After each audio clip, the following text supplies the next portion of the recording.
Okay, hali natin yung anak natin sa dentist sa Bonnie. Road rage.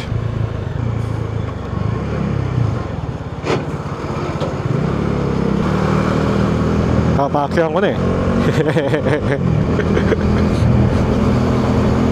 Na signal light naman siya.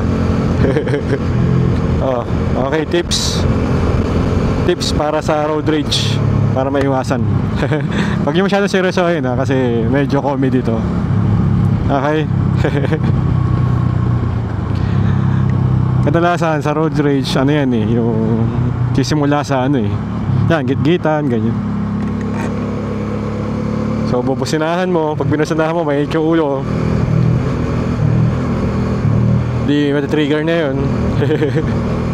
Tapos ko, pagka kinat ka, di pa businahan mo na malakas. So unang tip natin, busina. Palitan mo ng busina.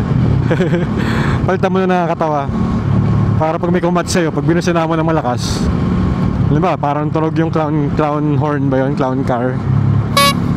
O di ba tatawa ka na lang sa sarili mo. Tapos yung binusinahan mo, patatawa na din. Basta kahit ano, yung pagkakay sa puto, ganun. Basta yung nakakatawa yung tunog. O kaya, yamite kudasai. Yung kagaya sa mga jeep. Ayaw ko na lang pag uminit pa yung ulo nun, pag binusinahan mo ng ganun.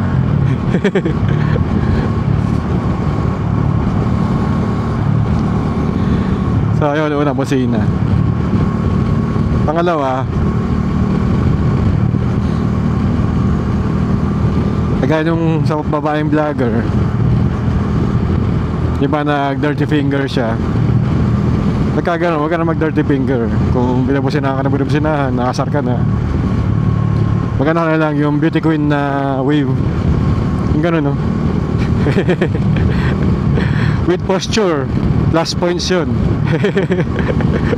Pag yung pang beauty queen na posture talaga. O kaya pag kinat ka,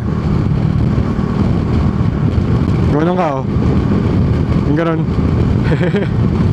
You can, John Cena, you can see me. Kaya ka kinat eh, kasi hindi ka nakita eh. You can see me talaga.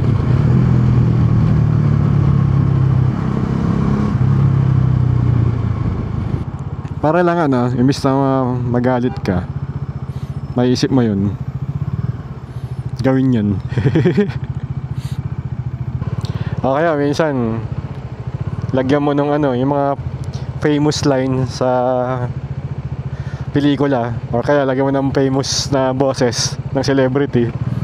Halimbawa, nasa expressway ka, di ba yung dalawang mabagal, 2 lanes lang, kagaya sa ano, Cavitex, 2 lanes lang, di ba? Eh yung yung sa right lane, di ba, may normal na yung mabagal talaga doon, mga truck ganyan. Meron doon nakapwesto doon sa overtaking lane. Bagal niya kasi bilis lang niya yung nasa kanan, so kulang maka-overtake na. Yun, yung mga ang naisip ko lagi dyan, mapasok sa isip ko yung boses ni Gandalf sa Lord of the Rings, yung "You shall not pass". Shall not pass! Yun lang inaalala ko, kaya kuminsan yun lang sinasabi ko eh, "You shall not pass", gumagano lang ako eh.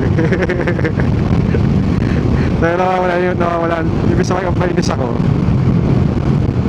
dahil di ako maka-overtake. Wala, natatawa na lang ako. Naisip ko si Gandalf eh.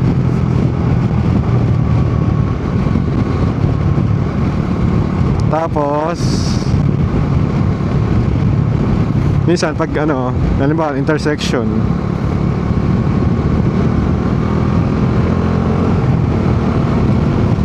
yung pasok ka na, yung ikaw na yung mauuna, pero inuunahan ka pa ng iba, or merong nag-overtake sa'yo na alanganin, sobrang bilis niya. Sabi ko lang sa isip ko lagi, sana umabot ka.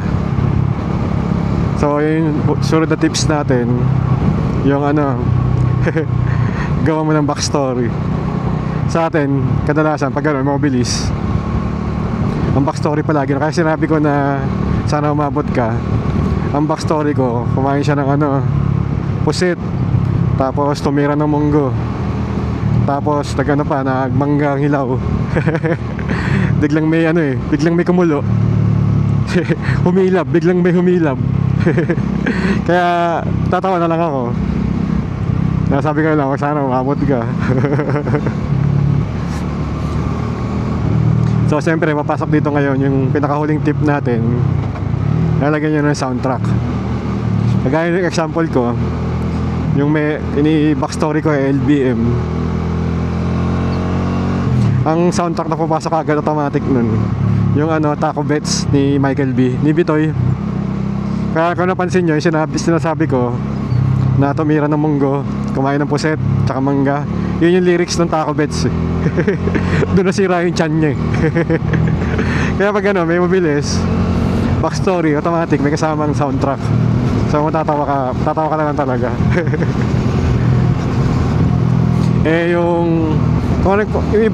Yung iba naman pwede lahat eh. Kung ano sitwasyon, ikaw bahala sa backstory. Basta piliin nyo lang yung nakakatawa. So ayun lang, short lang. Nakikisakay lang tayo sa trend.